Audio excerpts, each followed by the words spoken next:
Ah, hoje eu queria falar com vocês sobre um conceito importante, que é o conceito de pecado original.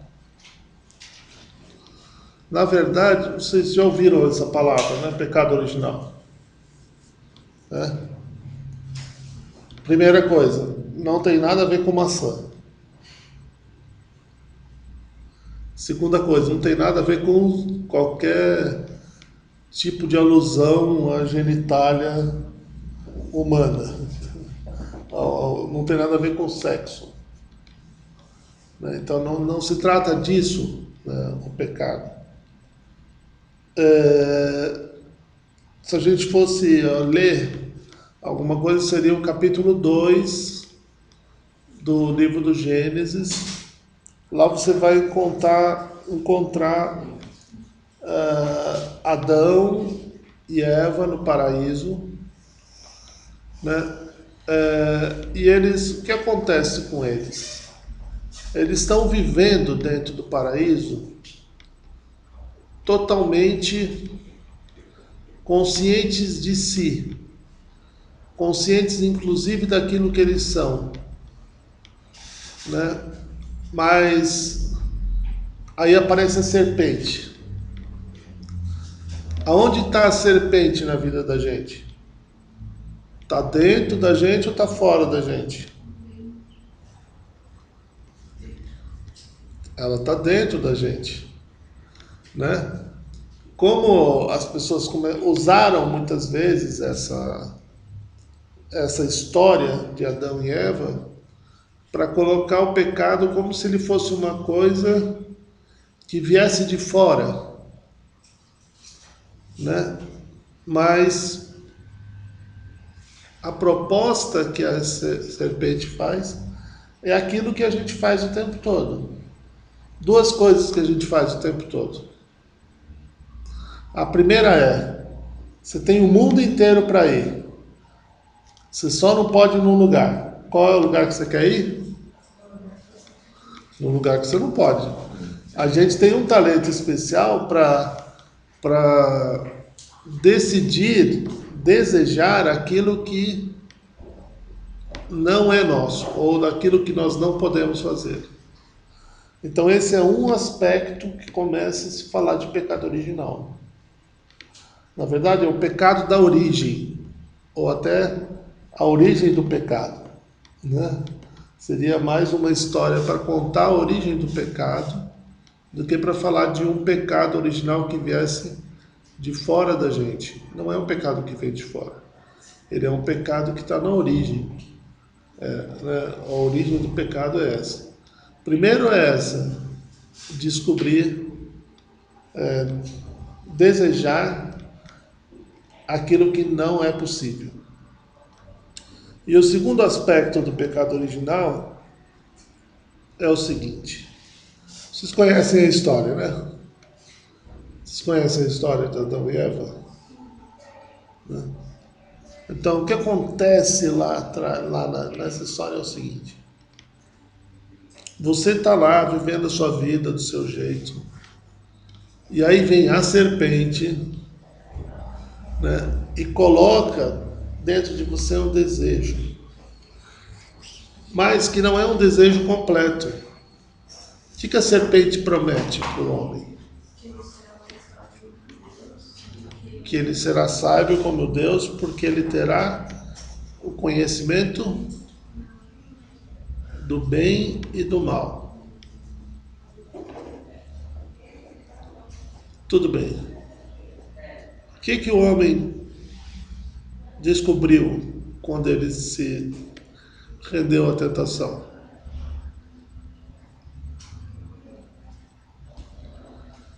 Ele não descobriu o bem e o mal. Ele descobriu que estava nu. E o que significa descobrir que você está nu?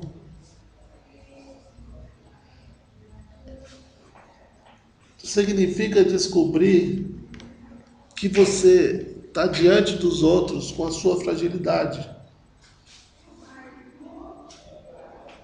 né? Enquanto nós vivemos, vamos dizer, no Éden, no paraíso, nós vivíamos conscientes da nossa fragilidade. Mas isso não era um problema. A tentação vem e nos coloca diante disso como um problema. E cria para nós a ideia de ser um problema. Então Deus vai andando pelo jardim. E o que ele percebe? Que o homem e a mulher se escondem. Por que não se escondiam antes? Não se trata do conhecimento do bem e do mal. Porque o problema não é o homem conhecer o bem e o mal. O problema é o homem querer ser Deus no lugar de Deus. E é divertido isso, é um paradoxo, porque quanto mais eu quero ser Deus no lugar de Deus, mais eu me desumanizo. Ou não é assim? Né? Essas pessoas autossuficientes, em geral, são violentas, né? São pessoas que não levam o outro em consideração, são pessoas que não se importam com aquilo que acontece na vida do outro. Então, essa história do pecado original, ela vem para nos chamar a atenção de que o problema não é maçã, se era uma jaca, o que é que era o fruto lá. Não é isso que importa. O que importa é que nós, na nossa vida, são colocados desejos que não são nossos, né? Mas que nós transformamos em metas corporativas, né, da nossa existência, e nos empenhamos em fazer determinadas coisas que, no fim, o que nós vamos conhecer? A nossa fragilidade. O que nós vamos conhecer? Não vai ser a diferença entre o bem e o mal. Porque isso até hoje a gente não sabe. Né? Direito, quando é que a gente está fazendo bem e quando é que não está fazendo bem. Não é isso que a gente descobriu. O que a gente descobriu é que o afastamento de Deus, né, o afastamento do plano dele, o afastamento daquilo que foi criado como a vida humana, foi nos desumanizando. Né? O homem entregue a si próprio, ele vai se desumanizando. E é disso que se trata o pecado, da desumanização do homem. E aí entra toda aquela história dos 7 pecados capitais. Né? Então, eu sou avarento porque eu não acredito na providência divina. E como eu só confio em mim mesmo, então eu tenho que manter o controle sobre o dinheiro. Né? Eu tenho gula porque eu não confio que eu vou conseguir comer novamente. Né? E aí sim vai por cada um deles. Eu tenho ira porque eu não acredito na força da coletividade. E eu acho que eu sozinho tenho que resolver todos os problemas do mundo. E acabo colocando o pé entre as mãos muitas vezes. Como foi com Moisés. Moisés quis resolver o problema do mundo sozinho, brigou com o egípcio, matou o cara, e tudo que ele conseguiu foi virar um assassino. Nem judeu ele era considerado. Né? Então, a gente vai... Eu quero que vocês prestem atenção um pouco na desumanização até de vocês mesmos. A desumanização da gente. Os momentos em que eu me desumanizo. que eu me comporto mais como uma fera bestial do que como uma, uma pessoa humana. Vocês estão entendendo isso que eu estou falando? Né? E nisso é que aparece essa, essa ideia que está aqui no texto de pecado mortal. Vocês estão vendo aí? O pecado mortal que é cometido quando, ao mesmo tempo, a matéria grave, plena consciência e deliberado consentimento. Né? Eu fiz de minha espontânea e livre vontade. Eu desejei o pecado. Esse pecado destrói a caridade, priva-nos da graça santificante e conduz-nos à morte eterna do inferno. Se dele não nos arrependermos, vira para mim.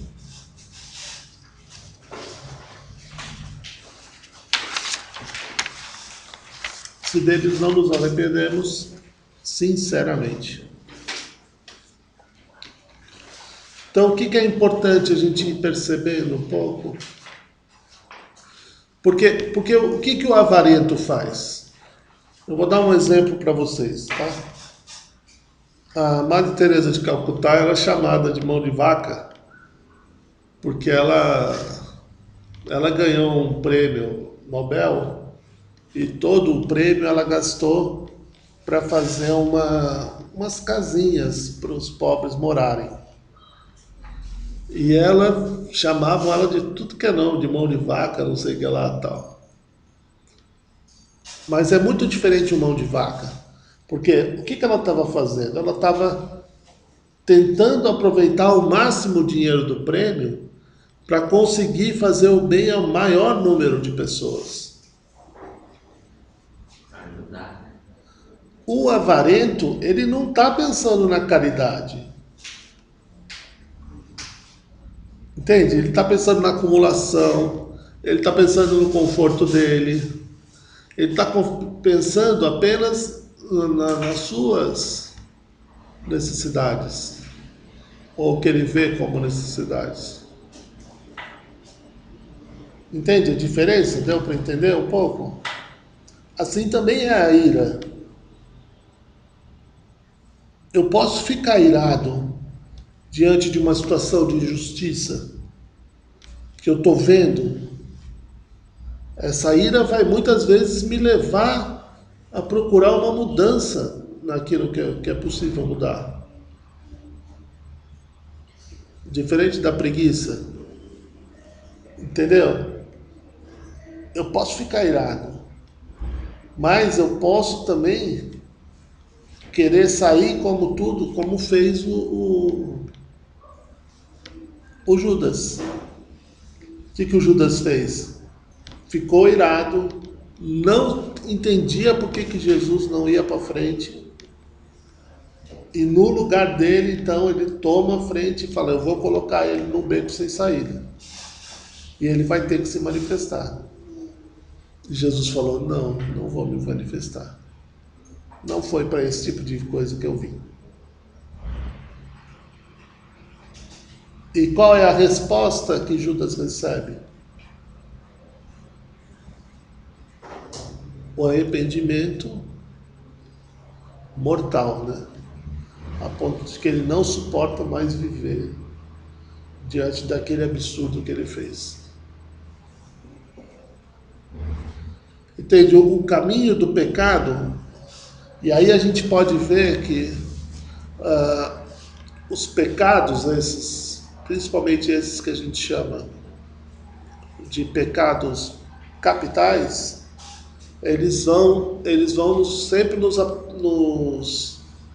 os dois, eles sempre podem nos servir. Um pouco de preguiça é bom.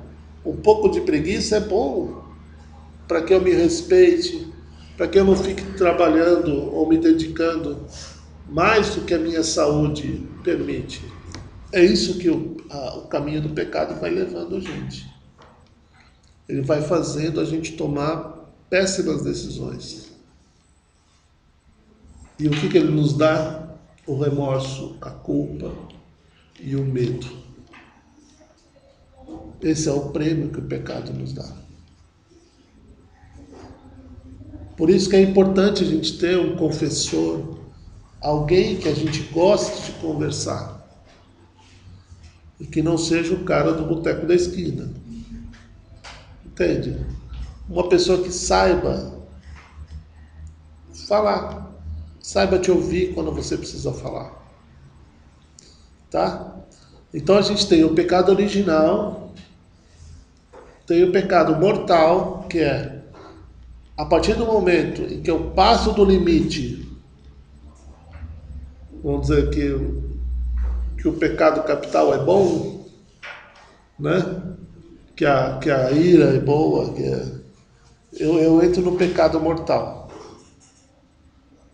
Consciente, o pecado mortal, ele tem que ser consciente, ele precisa ser consciente. Eu preciso ter plena consciência de que eu estou fazendo ele. Né? E aí vem esse, por último, o pecado venial. O que é o pecado venial? Comete o pecado venial quando se trata de matéria leve ou mesmo grave, mas sem pleno conhecimento ou sem total consentimento. Né? Eu posso, eventualmente, se eu vou sair com um carro, saio com o carro 1.000 por hora, com minha família dentro do carro, me esborracho na curva da estrada, né? Minha filha sai pelo vidro, voando, cai no precipício e morre. É um pecado, mas eu tinha consciência do que eu estava fazendo.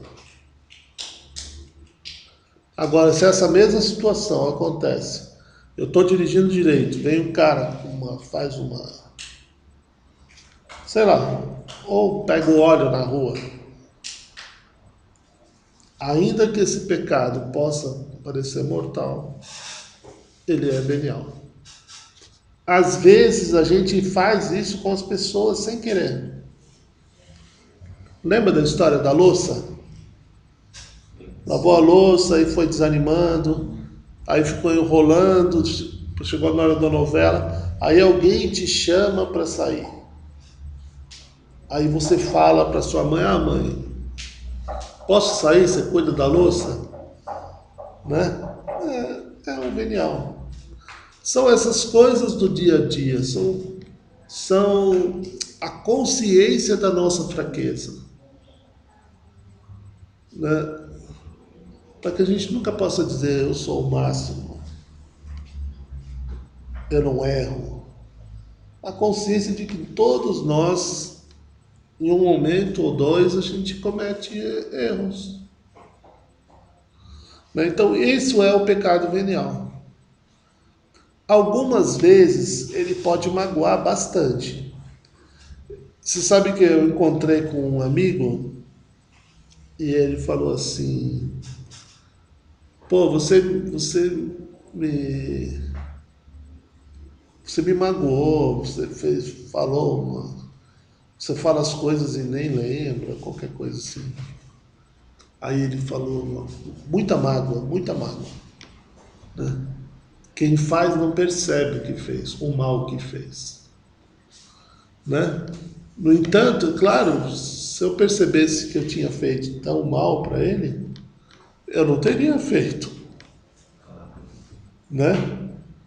Mas fiz alguma coisa que eu falei, que eu fui muito sincero, né? Então isso pode provocar nas pessoas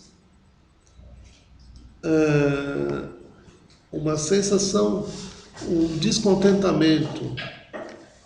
Então isso é o que a gente chama de pecado venial. Né? Ele fala aqui: não quebra a aliança com Deus, mas enfraquece a caridade. Manifesta um afeto desordenado pelos bens criados. impede o progresso da alma no exercício das virtudes e na prática do bem moral. Merece penas purificatórias, temporais, nomeadamente no purgatório 7, que isso é aquela ideia lá do purgatório, tem vários níveis. Mas enfim, é aquele pecado que a gente reza o ato penitencial no começo da missa. É para esse tipo de pecado, né? E não é um grande pecado, mas às vezes pode ser uma grande dor para alguma pessoa, ainda que não tenha tido uma intenção tão séria. Deu para entender o pecado venial? Ele pode ser muito chato, tá? Mas a gente pode fazer coisas também que não, né? São Paulo dizia: não faço o bem que desejo, mas faço o mal que não quero. Né? Normal, isso faz parte. Isso faz parte da nossa fraqueza, faz parte da nossa inconsistência humana. Tá bom? Tipos de pecado e gravidade. Pecado designa todas as transgressões de uma lei ou de princípios religiosos, éticos ou normas morais. E aí nós temos uma coisa no cristianismo, essa ideia de pecado, ela vem dos judeus, da ideia de pecado que o judeu tinha. O judeu tinha para o judeu, o importante era a aliança. O importante eram as regras. As 300 e não sei quantas regras lá do, do Talmud lá. São 346, alguma coisa assim. Lá está escrito tudo que você deve fazer. Então é o seguinte, você fazendo tudo que está lá prescrito, seguindo, você está salvo. Essa é a mente dele. Quando vem o cristianismo, quando vem Cristo, ele começa a perceber que só seguir as regras não está adiantando muito, porque ainda está provocando muito sofrimento, né? Especialmente naqueles que são menos favorecidos. Né? Então, ele fala que podem ser em palavras, ações ou por deixar de fazer o que é certo. Né? Por exemplo, se você está numa situação em que você deveria ficar irado, mas não fica, é pecado. Entende isso? Você deveria fazer, mas você se omitiu. Esse é um pecado. Por atos ou omissões. Né? A gente pode pecar também por omissão. Por isso que não joguem a ideia dos pecados capitais fora, como se eles todos fossem horríveis. Eles fazem parte do nosso interrelacionamento. Mas qualquer coisa que é usada fora desprezando as outras pessoas, ele faz sempre ser ruim, né? Pode ser tão somente uma motivação ou uma atitude errada de uma pessoa. E isso é chamado de pecado no coração, no íntimo dos humanos, e independentemente da cultura a que a consciência moral pessoal, a cultura a que a pessoa pertence. Existe necessidade de estabelecer princípios de ética e normas de moral, quando se viola a consciência moral da pessoa. Surge o sentimento de culpa. E aí nós temos que fazer uma grande diferença. Uma coisa é sentimento de culpa. Outra coisa é consciência de pecado. E é muito diferente o sentimento de culpa da consciência de pecado. A consciência de pecado, ela vai me levar para cima, para a resolução do problema, para mudar a situação. Eu estou consciente de que isso é um pecado, então eu vou. O sentimento de culpa, o que ele vai fazer comigo? Ele vai me botar para baixo. Enquanto eu não fizer que nem o Judas, me meter numa forca na coisa, eu não vou sossegar. Eu vou viver sempre nesse sentimento de culpa. E muitas vezes esse sentimento de culpa, ele vai trazer o quê? Ele vai fazer com que eu tenha pena de mim mesmo. Ah, eu sou uma droga mesmo? Não vale nada? Tudo que eu faço é uma porcaria? Você não tem, a gente não tem esses pensamentos de vez em quando? Que sentido faz isso? Né? Eu não vou fazer mais nada, isso aí não me interessa. Então é legal que a gente comece a ter a consciência de pecado, que é a consciência de que a gente precisa mudar, mas não ficar no sentimento de culpa, chafurdando, que nem o porco, né, que fica procurando na lama alguma coisa para comer. Né? Nós não podemos nos bastar a isso. Chama-se de pecado mortal o pecado que faz perder a graça divina e que leva à condenação do crente, se não for objeto de confissão, genuíno arrependimento e penitência. Né? Então isso é interessante que a gente comece a ver, né? A primeira coisa, consciência de pecado, admissão de culpa. Nós não somos obrigados a ser perfeitos. Ninguém é obrigado a ser perfeito. Você, quando é provocado, você não tem nenhuma obrigação de dar uma resposta para a pessoa. Até porque, em geral, quando há um provocador, esse provocador tem problemas. Né? Normalmente o problema entre o provocador e o provocador está mais incomodado do que o provocado. Ainda que seja muito inconveniente aguentar a provocação. Né? Então, a primeira coisa, admissão de culpa.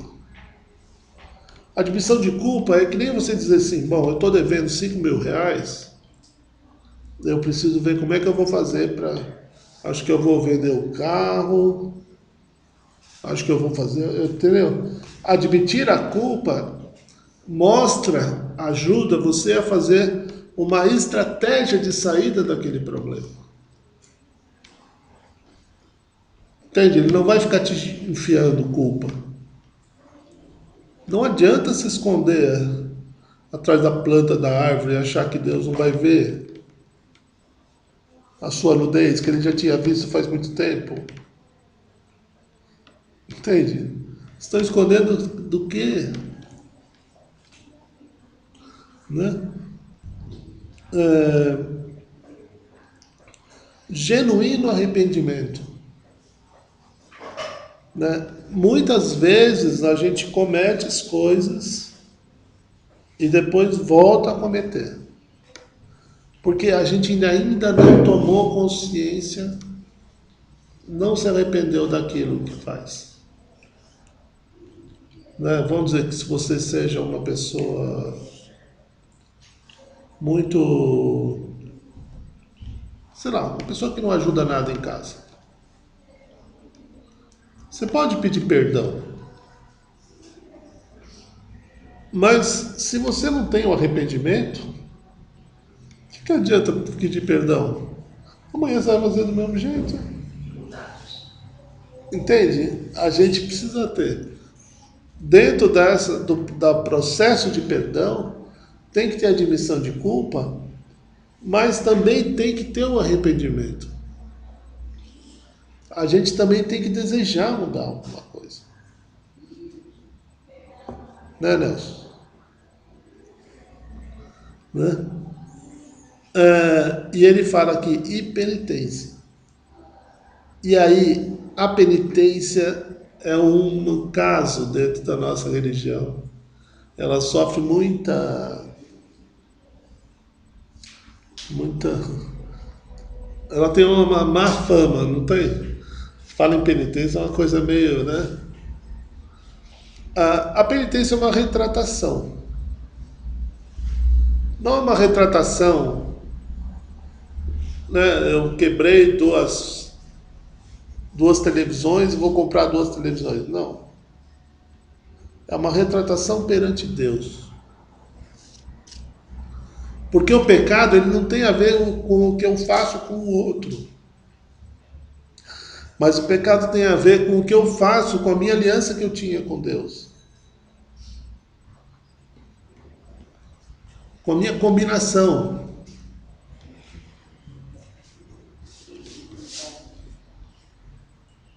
Muito filosófico isso? Né? O pecado, ele a gente não tem que ficar no pecado. Nós estamos lidando com o mundo, a palavra não é a mais correta, mas seria um mundo sobrenatural, um mundo que vai além da nossa natureza humana. Então eu me coloco diante de Deus querendo fazer uma mudança. E essa penitência, por muito tempo, ela foi sendo feita de forma muito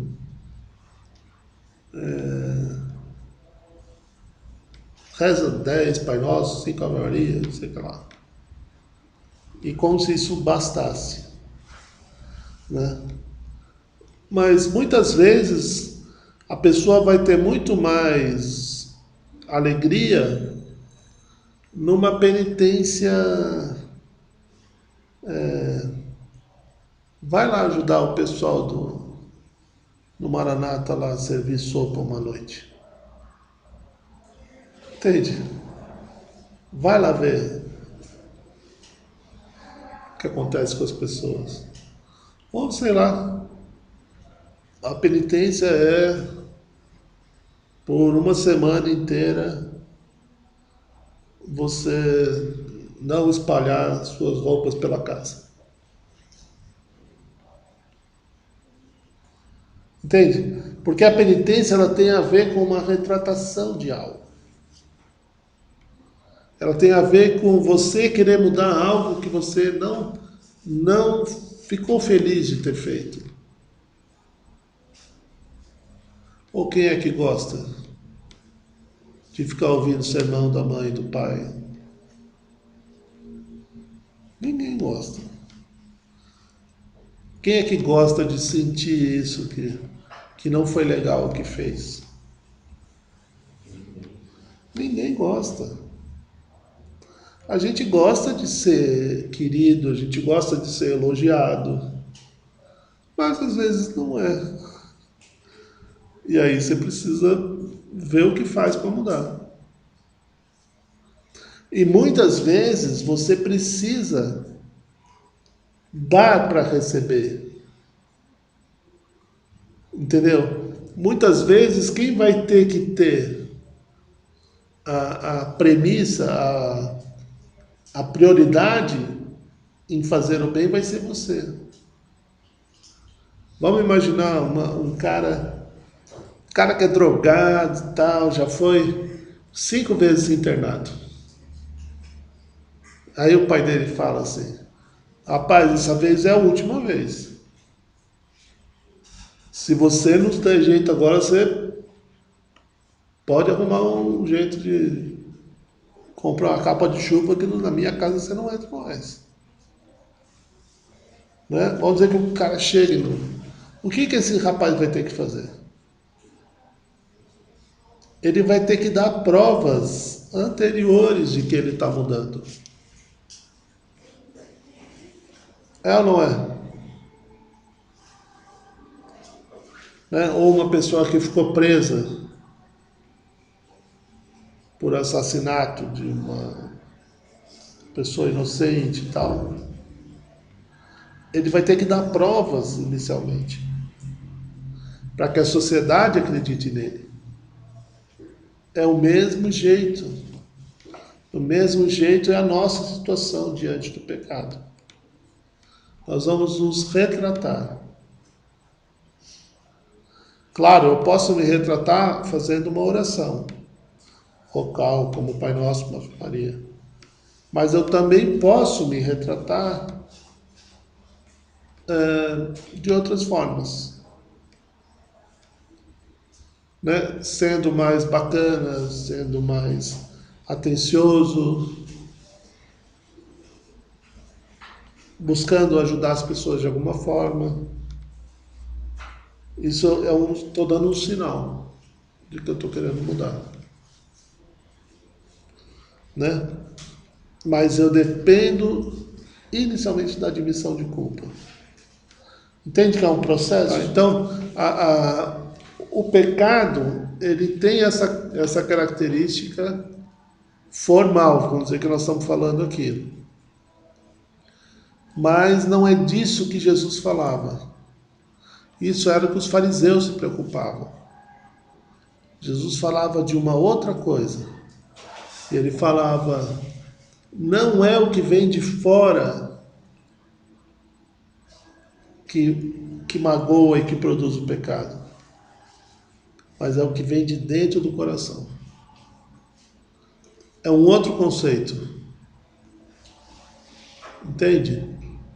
Não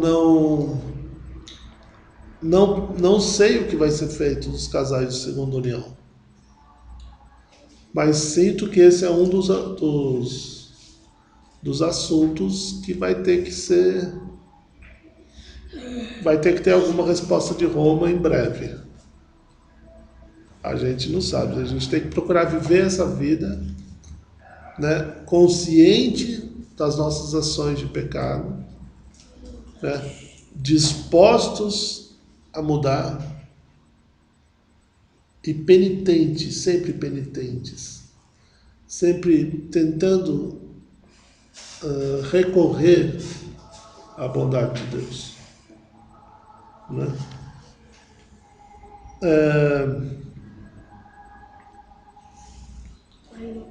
Ele fala aqui também, né, a tríade que define o pecado mortal é matéria grave, que é aquilo que se fala nos 10 mandamentos, que é o que a gente vai ver semana que vem. Pleno conhecimento de estar cometendo o pecado. Né? Conhecer, para mim é claro que eu estou fazendo. Eu sei que eu estou fazendo errado. Como uma pessoa, por exemplo, que perdeu a carteira de motorista por velocidade, continua andando sem carteira de motorista. Essa pessoa tem conhecimento de que está cometendo uma infração. E se ela for pega, ela vai poder chorar só, porque... Entendeu? Então, a matéria grave, o pecado mortal, ele precisa ter essa característica de pleno conhecimento, né? E também plena e deliberada adesão da vontade. Quer dizer, eu tenho vontade, sei lá, vamos dizer que eu tenho uma pessoa, uma mulher que seja muito próxima e por quem eu desenvolvi muitos desejos. e que ela também se desenvolveu certos desejos por mim, e que nós nos desejamos. Para ser pecado grave, eu preciso aderir a essa vontade. Enquanto eu estou ali pensando e tal, tudo bem. Mas na hora que eu mordo a fruta, o fruto proibido, então aí sim aconteceu o pecado mortal. Né? Eles podiam ter ouvido. Adão e Eva podiam ter ouvido, conhecer bem e mal, por vontade de ter isso. Né? O Nietzsche, aquele filósofo, dizia que felizes são os bois que vivem, tem sempre alguém para botar comida para eles.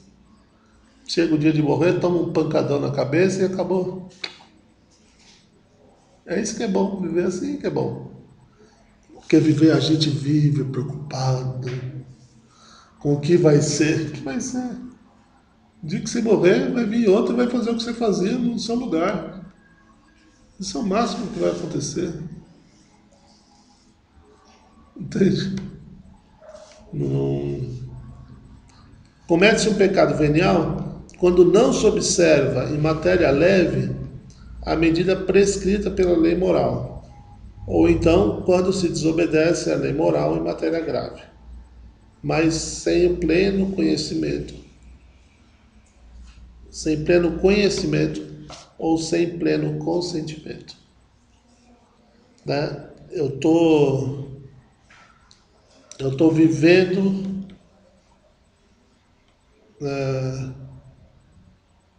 eu com o meu salário, estou tirando o salário de alguém que poderia estar trabalhando.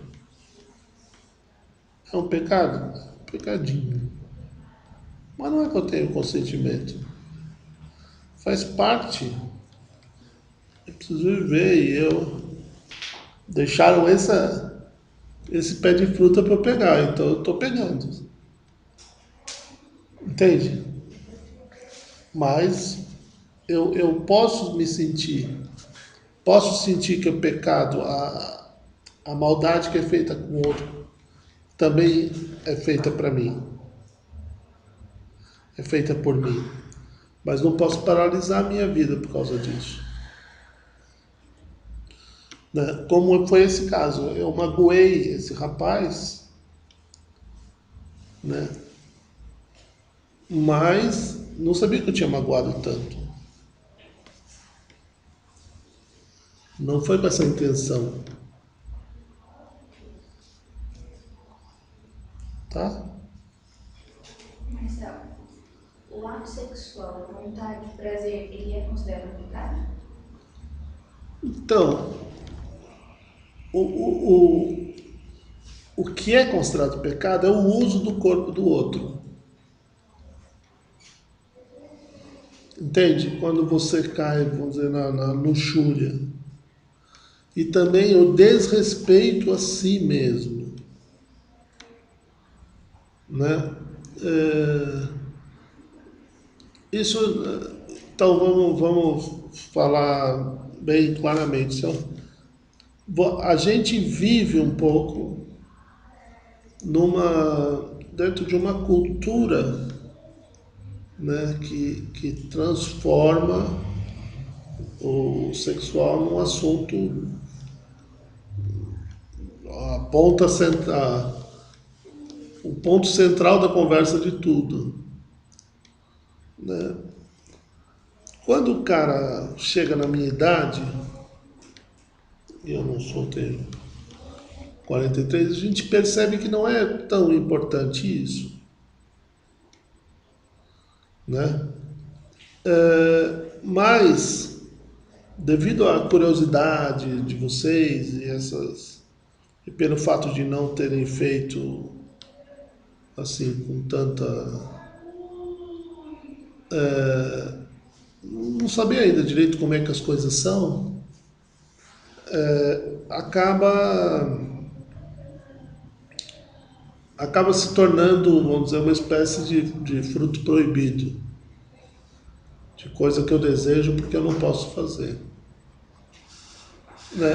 No entanto, eu vejo que existe, ele é pecado quando existe o uso desordenado do corpo, tanto seu quanto do outro, da outra pessoa, né? Então, não posso dizer que tá, façam, né? Comamos e bebamos, né? Mas a gente precisa ter consciência de quem é aquela pessoa que eu tô, o que é que eu estou fazendo naquele momento, né? Qual é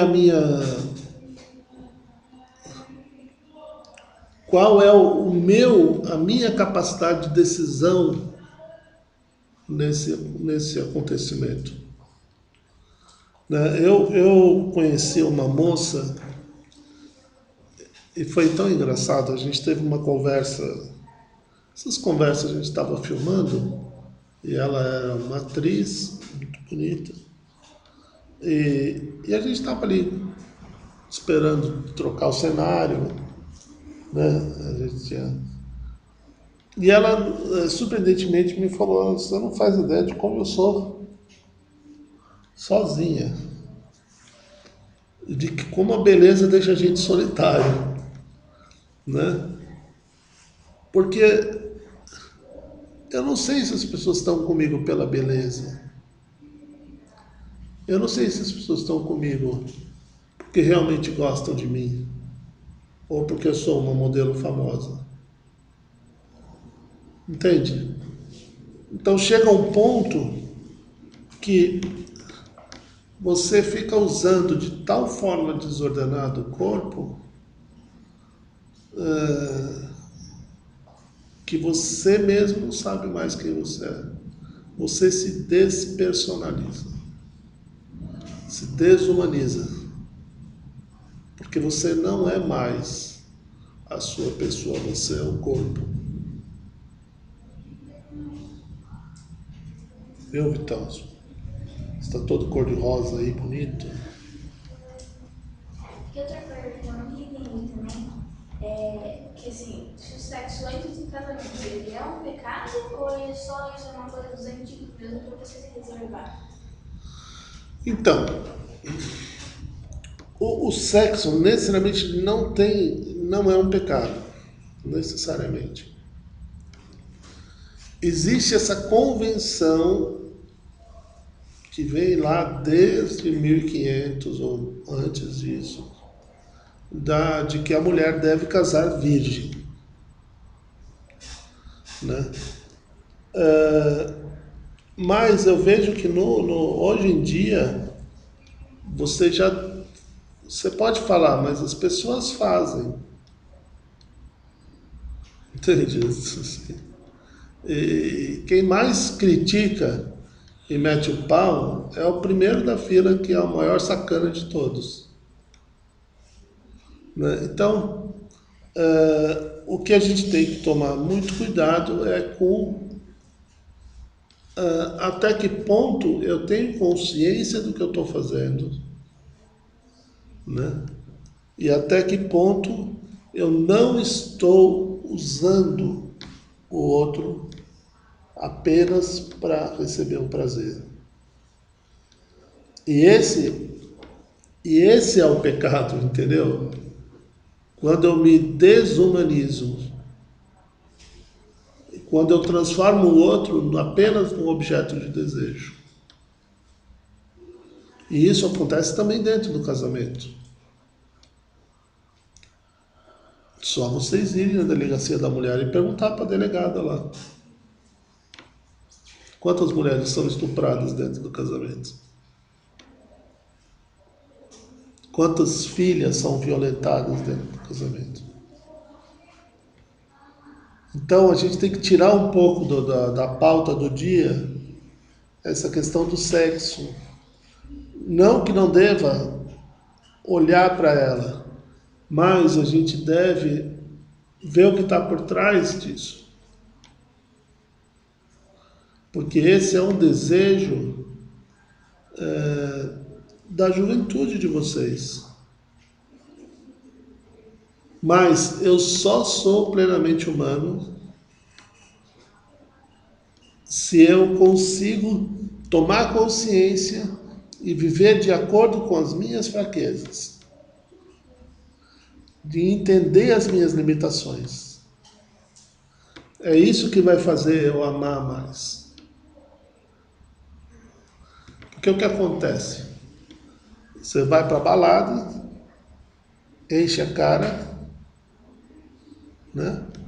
Fica aqueles dois bebum, um tentando fazer mais pose do que o outro, não é? E não desfrutam de nada. Aquilo que era para ser uma coisa super legal, confortável e bacana, se transforma numa briga de galo, de rinha, né? Então, o pecado não é o sexo, comer a fruta, não. O pecado é a desumanização do homem. É claro que no ambiente anterior ao de vocês, era fácil, mais fácil resolver as coisas. Porque do mesmo jeito que a sua mãe aprendeu, ela ensinou, a sua avó aprendeu, ensinou a sua mãe, e a sua mãe ensina a você. Só que a geração de vocês está quebrando isso. Vocês são a primeira geração que sabe mais que os pais. Na grande maioria. Vocês têm conhecimento e, e matéria para falar que nós não temos. Entende? Muitas vezes diante de vocês, a gente se cala. Porque não sabe o que dizer.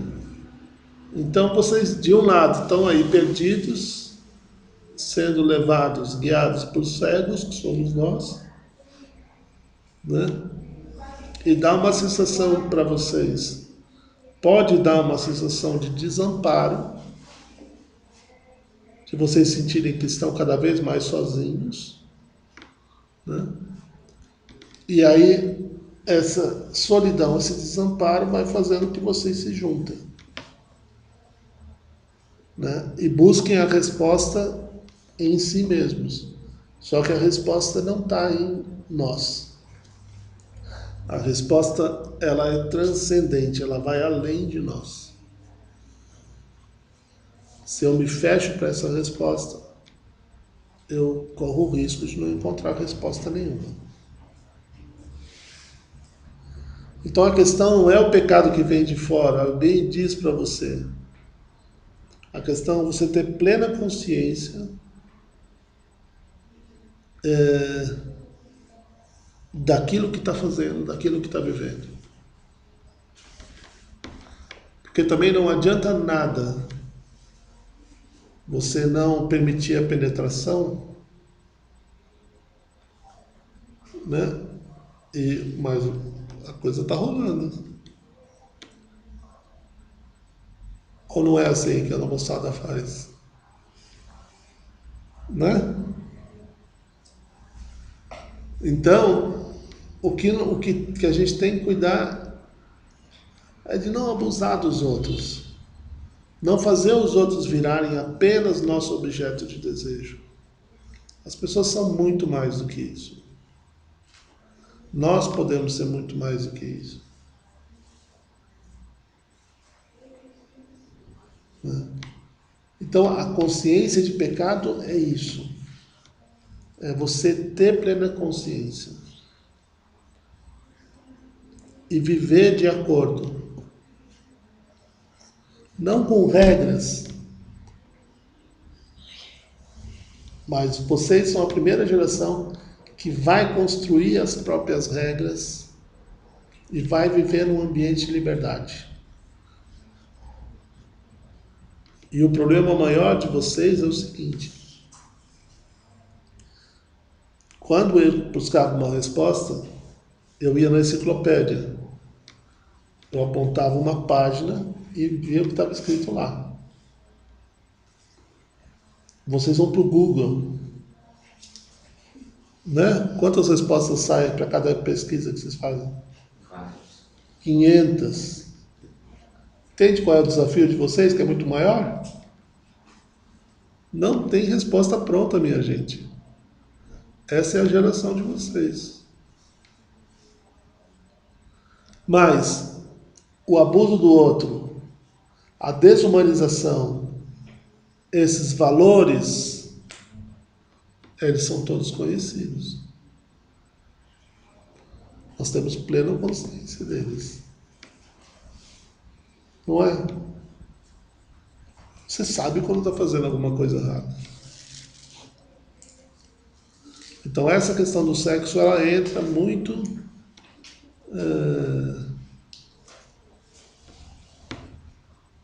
para vocês. A resposta da igreja é pecado, sexo antes do casamento. Mas isso não impede que as pessoas façam.